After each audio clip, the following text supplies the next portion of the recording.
going on YouTube? This is Barrett here from Still Reef, coming to you with a equipment overview of this Planet Aquarium's 155. This is a video I've been wanting to make for a while. Just haven't had the time, frankly, because of just life and COVID and getting ready to have a baby and everything that entails. But I did want to bring a video before our sweet baby girl comes of a equipment list and kind of how I did a few things on this Planet Aquarium's 155. The tank so far is doing really well. Really no major setbacks in terms of chemistry, water parameters. But other than that, everything's been great. Corals have been fantastic, responding very well to my methodology for water chemistry, which is really a calcium reactor and trace elements via the Reef Moonshiners method from a guy out of Houston, Texas, named Andre Mueller. But other than that, let's get to the basic meat and potatoes of the tank and how it runs, and see what you guys think. All right, guys, here is the sump area for this tank. Overall, obviously, I'm a fairly techie guy. I like the gear. This is part of the reason why I'm in this hobby. But overall, I really like a clean appearance. It is very difficult in terms of all the dosing lines and the power cables to keep clean and clean looking. But I've done my best here to make sure this tank looks just as good as the display tank and the corals I'll be presenting. But overall, let's start with the overflow and the drainage system. So I do have one gate valve for the adjustable Herbie overflow from the overflow box. Come in there, it is perfectly silent and comes into the filter stock area, which I have two 7-inch socks, which I still like to run socks. I don't do, and the reason I wanted oversized 7-inch socks for this particular tank was that obviously 4-inch socks clog faster, but these 7 inches last a while. Whether or not I should make them last a while is up for debate, but it does leave a little bit of nutrients inside the tank for the corals to consume. I don't like my phosphates and my nitrates to be zero. I like to have them to be detectable somewhat for coral health. But all right, so we got our drainage system there. Then we go to the center sump area. I do have the Nios 300, excuse me, the 160 here. This thing has been fantastic for me. The thing collects freaking coffee left and right. Very, very happy with it. No issues whatsoever. There has been pumps that have had a hard time starting back up after you do like a feed mode or something when you turn it off. But this one has started up every time perfectly. At least these first 5 or 6 months I've had the tank running. But been fantastic. Over in the back here, I do have a circulation pump in the back left corner. That's where the elements come in, right there, and my calcium reactor effluent. And I like to have that mixed up as soon as it hits the water surface, so that pump back there makes that happen. And there's another pump right there for my UV sterilizer. I do have the 40-watt Emperor Aquatics UV sterilizer, which I'll show here in a second. And that is the feed pump for that. And then of course the bigger black line right there comes and does the discharge for that particular UV sterilizer. I am running the Reef Moonshiners method, as I mentioned earlier, and I run all of the 4 daily dose methods, so the cobalt, iron, manganese, and chromium. And right now I do about 1.4 milliliters per day, and those are done by the X4s of Comoras, which are pretty fantastic. I've had no issues with those. Those are pretty cool because you can daisy chain those, so you only have to use one power supply for all 4 of those, which is pretty neat. And then of course I have the Comor FXSTP, so the stepper motor. Right now I'm only doing 2 milliliters per minute from the calcium reactor, and it's keeping my levels right around 8.8 and 450 and 1375 for alk, calcium, and magnesium. As you can see, I have the BRS 50 milliliter per minute top-off pump, which is powered by the hydrofill right there. and that's on another video of how I use my ATO system. So that's pretty cool, works fantastic. And the sensors are right there, provide the two high and low sensors for that particular setup. Works amazing. I do run carbon occasionally. I need to do it, actually I haven't done it in like a month, so I should probably do it here soon, but do run carbon. That's the BRS Deluxe reactor.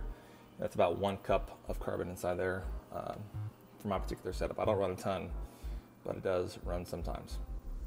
I did a little, slight manifold type of plumbing. It's not my favorite. I have had a better one, I thought to myself, but this does just what I need to do. Really only need a ball valve for the carbon, and then an output for the feed for the calcium reactor.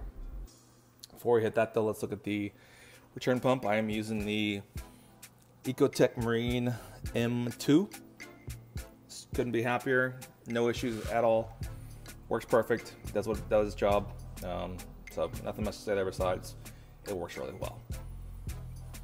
So moving on to the calcium reactor. This is the Reef Octopus CalReact 220. So it's giant. It's about 9 inches in diameter.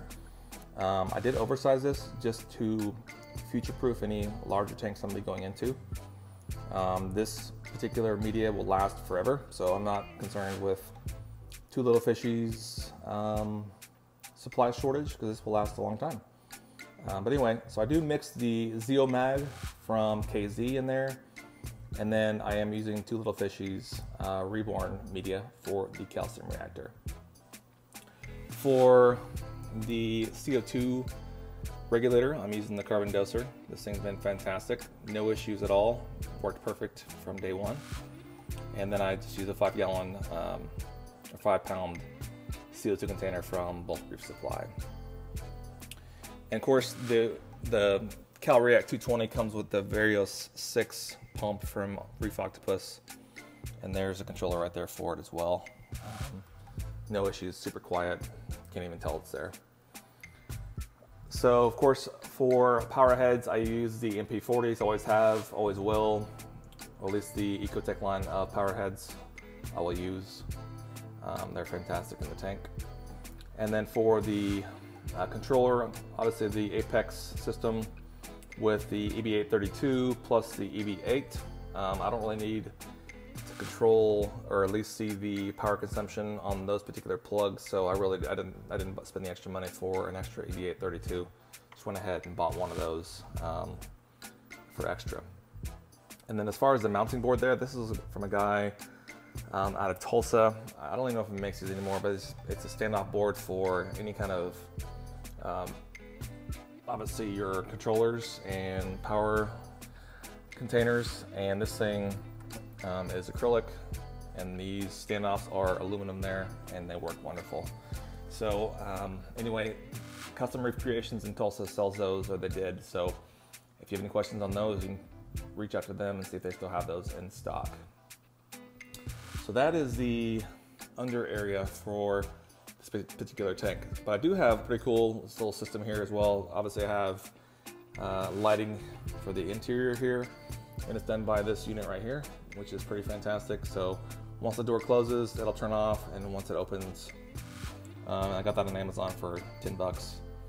And the strip lighting there as well for the set, right around the same price. So works perfect for this application as well.